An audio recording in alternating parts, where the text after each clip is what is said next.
What's up, guys? It's AttackonSamurott, bringing you guys another Pokemon Sun and Moon Wi-Fi battle for your enjoyment. So, yeah, this is Wi-Fi battle number 6, I think. And this time we are going to be using a new team. It is a brand new Pokebank team I made a while back, featuring Victini, Hitmontop, Gastrodon, Alolan Muck, Mega Aerodactyl, and of course good old Ferrothorn. So my opponent is actually Basica, a Basica 64, which I've battled numerous times before on the channel, including in the OBA. So he has a pretty cool looking team. He actually said that this team was a pre-bank team. So he has Pelipper, Delmise, Klefki, Greninja, Xurkitree, and Tapu Lele. So a pretty well made rain looking team. So I'm gonna go in a little bit about my team. So basically I am running a Choice Banded Victini, max attack, max speed, Jolly Nature with Flare Blitz because it doesn't give Recreate. So yeah, Flare Blitz, U-Turn, Wild Charge, and Zen Headbutt. I am running a AV Hitmontop, dab on him. If you remember from season 3 of the OBA when I did pick Hitmontop, and I mostly named them dab on him. So this Hitmontop has Rapid Spin, Gyro Ball, Close Combat, and Earthquake, I believe is the last move. And it is Brave Nature with Intimidate. Then next we have the Gastrodon, which is special defensive, with a pretty standard special defensive set, with Scald, Recover, Toxic, and Ice Beam. I originally thought about giving it Earthquake, but I was just like, you know what? And it's also Calm Nature, so I was just like, you know what? I'm just going to stick with Ice Beam. Next, we have Alolan Muck with Knockoff, Poison Jab, Shadow Sneak, and Flamethrower. Being Lonely Nature with max attack, max HP, and I think 4 in defense or special defense. So pretty much going to be the tank on the team, also carrying the Black Sludge. Then we have Mega Aerodactyl, of course holding the Aerodactylite, with Iron Head, Earthquake, Stone Edge, and at this time I actually forgot to change it, but it had Aerialise, but it actually has Ice Fang.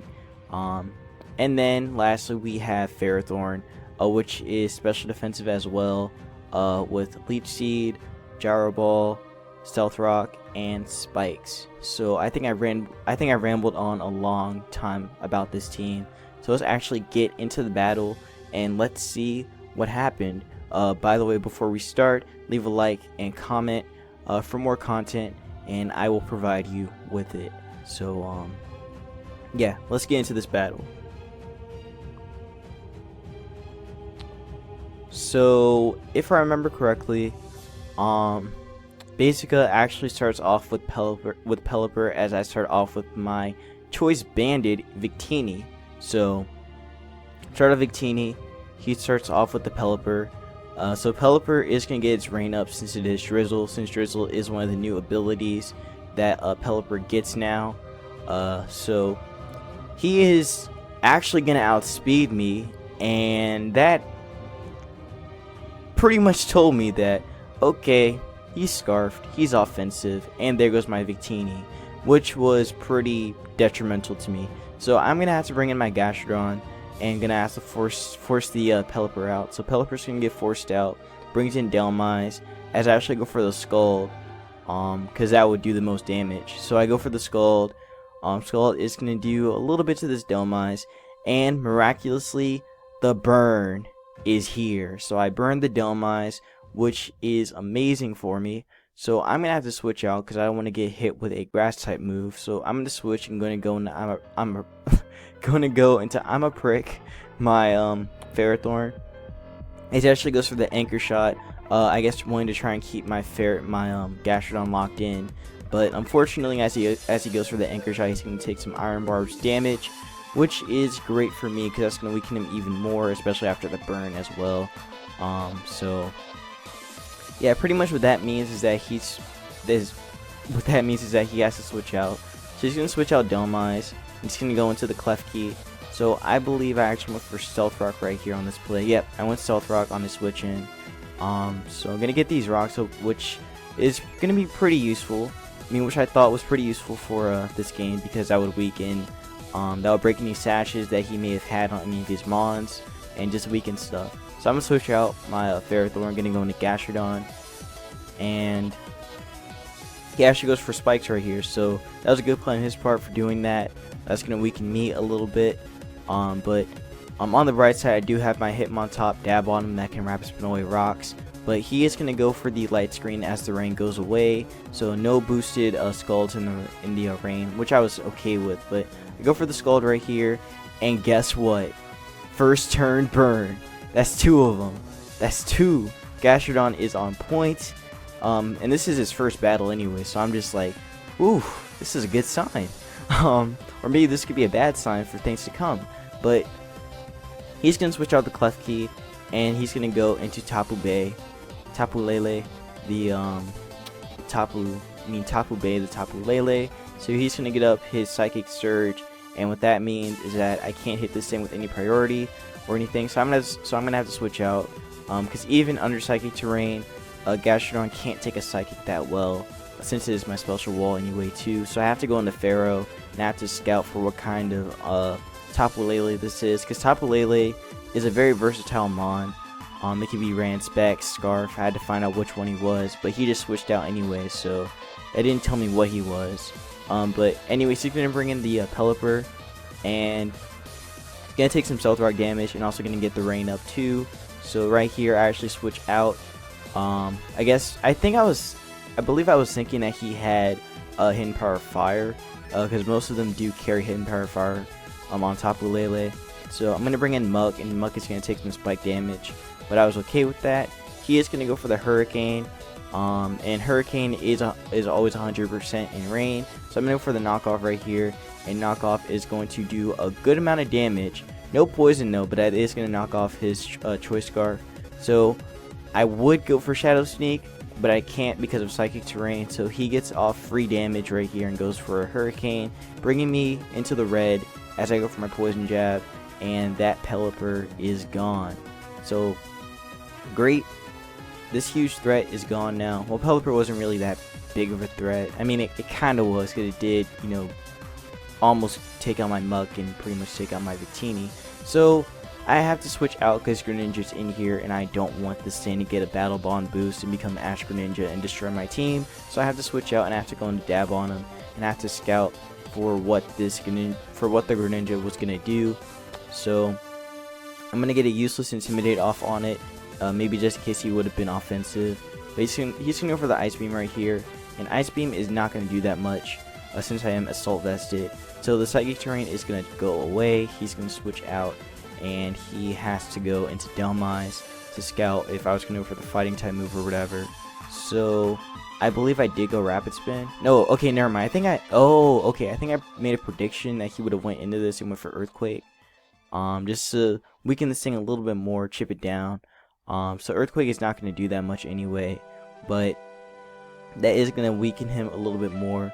So I was okay with this. So now I have to switch out, and I have to go into my Ferrothorn and just wall the mess out of his Dome-Eyes. So basically, he's going to do this game where he's going to Rapid Spin, and he's going to predict me to go for hazards each time. But in the end, I'm still going to win this game because I have Iron Barbs, and he can't do anything about it.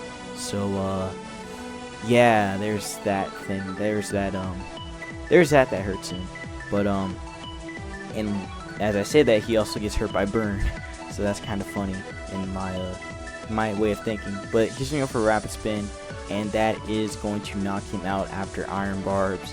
Now, what I did right here is that I actually went for the Gyro Ball. Honestly, I don't think that was the right play for me to make. I should have just went for Spikes anyway, or Stealth Rock since he was going to drop. But I guess at this point I was just like, who cares about hazards? So I don't know, that's probably what I was thinking. But this right here, this circuitry is a problem. You wanna know why? Here's the Z move. And you see the Z move? It's called Z Hypnosis. Z Hypnosis is very good on circuitry, because basically what happens is that if it can land a 60% accuracy hypnosis on you, it gets a free +1 speed, and it can just do a lot, and it can be bad. So yeah, and you know what that also means? That means he gets off a free tail glow right here, which he actually does go for. So he goes for the tail glow, and circuitry is very powerful. It's a very powerful electric type UV. So pretty much I have to at least try and stall this thing out a little bit, just enough so that way Mug can finish it off with a Shadow Sneak. So luckily I do land my lead seat, and I am able to weaken the circuitry a little bit. So he is going to land his +3 Thunderbolt on me, and that is going to do a crap ton of damage to me. So I have to go for a Gyro Ball, weaken him a little bit since he's at +1, and that Gyro Ball is going to do a good amount of damage to him. Actually, going to weaken him quite a bit to a point where I feel pretty comfortable with switching out, because I'm trying to predict him to because I had a feeling that he was going to go for Thunderbolt again. So I actually switch out right here, and I go into my Gastrodon to again scout if he was going to go for Thunderbolt, or if he had a grass type move, I guess. So he's going to go for the Thunderbolt, and that's not going to hit me because Gastrodon is part ground, and excuse me, electric does not hit ground. I mean, electric is immune to ground. I mean, ground is immune to electric. So anyways, yeah, I'm gonna get some Leech Seed health from that, and I'm gonna have to switch out. So I switch on my Gastrodon, go into I'm a Prick, and that's gonna weaken. It's gonna get weakened a little bit more. So I was scouting for the grass type move, but instead he had Dazzling Gleam. So that's gonna knock me into the red, but that is still gonna allow me to live though. So I am pretty okay with this. Basically I have to sack I'm a Prick right here. So this was the range that I wanted circuitry to be in, so that way Shadow Sneak can finish it off. So I'm gonna switch out, and I have to pretty much sack something else because I wanted to try and save Fortress for a little, Ferrothorn for a little bit later. So I'm gonna sack Dab on him right here, gonna get a useless Intimidate off on it, and that is going to drop my Hitmontop. So Dab on him is gonna do one more dab, and that's gonna be it for it. So goodbye Hitmontop. He's gonna get a +1 boost in, I think, special attack, and I bring in my Mug, and I'm hoping that this thing can live after spikes, and luckily it does. It lives on 13, and I am able to go for the Shadow Sneak, and there goes the circuitry. So circuitry drops, which I was so glad that thing dropped. Well, I knew it was gonna drop anyway because of the range that it was at, so I didn't really have to like hope about it, but it does drop. So he brings in the Tapu Lele. I'm gonna get the Psychic Surge up, and pretty much I have to sack my Mug here. So Mug is gonna get sacked to this Moonblast. So goodbye Mug. Mug pretty much did what he needed to do. So I was okay with it dropping.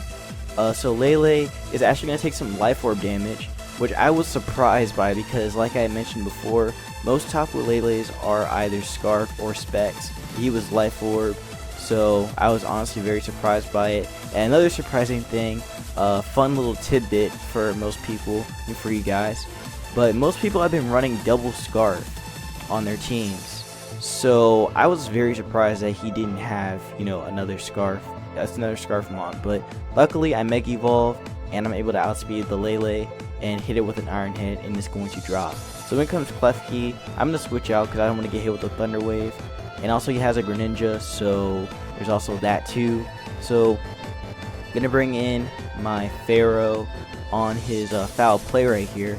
I was predicting his Thunder Wave, but Foul Play goes for it. And Foul Play actually allows me to live it though, even since it was burned. If it wasn't burned, that would have dropped me. But luckily, I am able to take that, and I'm going to get some leftovers health back. But even after... Sorry about that, the video had cut off again. So, anyways, where I left off, Ferrothorn was about to drop the Clef Key from the foul play. So, he does drop from the foul play. So there goes my Ferrothorn. Clef Key is going to be left with a little bit of chip damage from Iron Barbs though. So, yeah, Ferrothorn left his battle scars on it.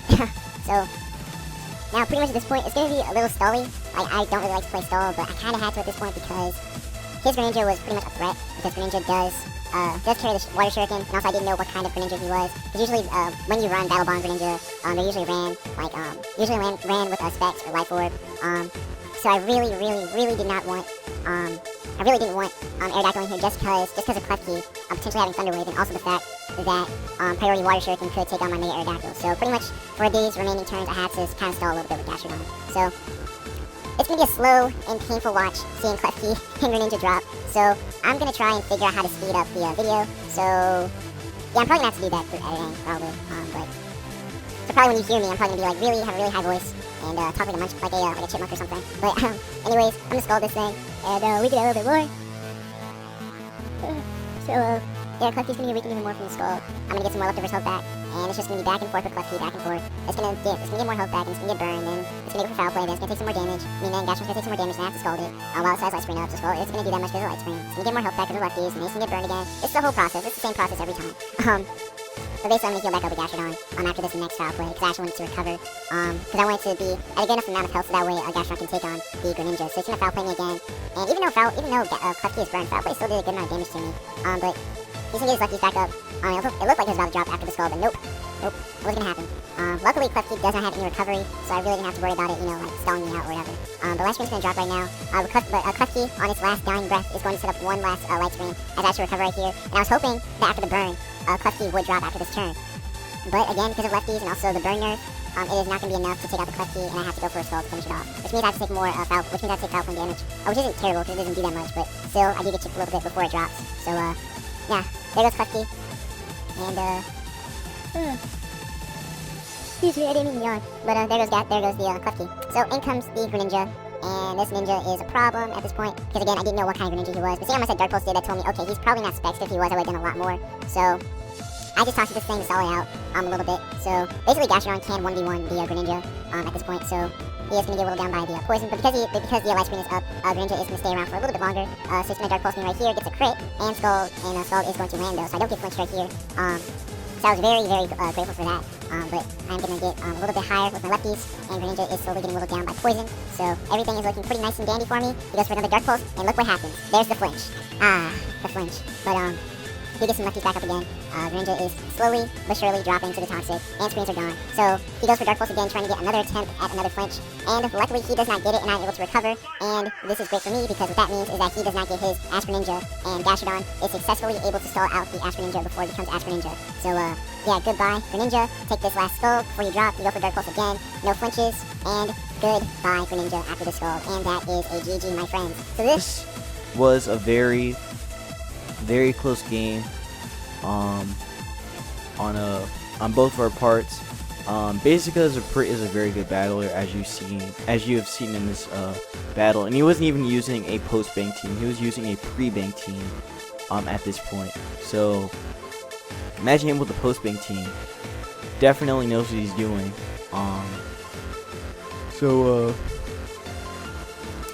Yeah, so that's pretty much gonna be it for this Wi-Fi battle. Again, I'm gonna keep using this team for a little bit more, for a little bit longer, because I really like the way it looks, and I like the way how it functions. Also, it's my first time actually getting to use a Victini, because I never actually used it in ORAS, mostly because I didn't have one, but because of the thing that happened last year with getting all the mythical legendaries. Now I'm able to, so it's all nice and dandy for me. Yeah, how should I end this?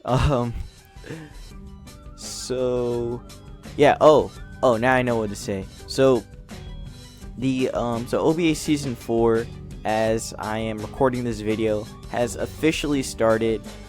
So I'll probably end up talking about matches in my videos. I don't know. I actually don't know if I'm gonna be, you know, like helping in the OVA. Like originally I wanted to do season 4, do season 4 of the OVA, but life has just been, you know, kind of hitting me kind of been hitting me. That's all I can say. It's just been hitting me like really hard, because, you know, graduation, I'm a senior, I gotta get my grades done and all, gotta find colleges to get into, gotta do all that good stuff, gotta prepare for graduation, prom. I have a lot of things on my mind, so adding the OVA onto it would just make me go crazy, which is why I didn't want to do it this season. But hopefully in the summer, when I'm not too stressed out, hopefully I'm not too stressed out during the summer, I will be returning in the OVA. So yeah, but again, good game to Basica. It was a fun one, and yeah, so leave a like and comment for more Pokemon Sun and Moon Wi-Fi battles, and also showdown battles, and everything else on my channel that I like to do. And take care.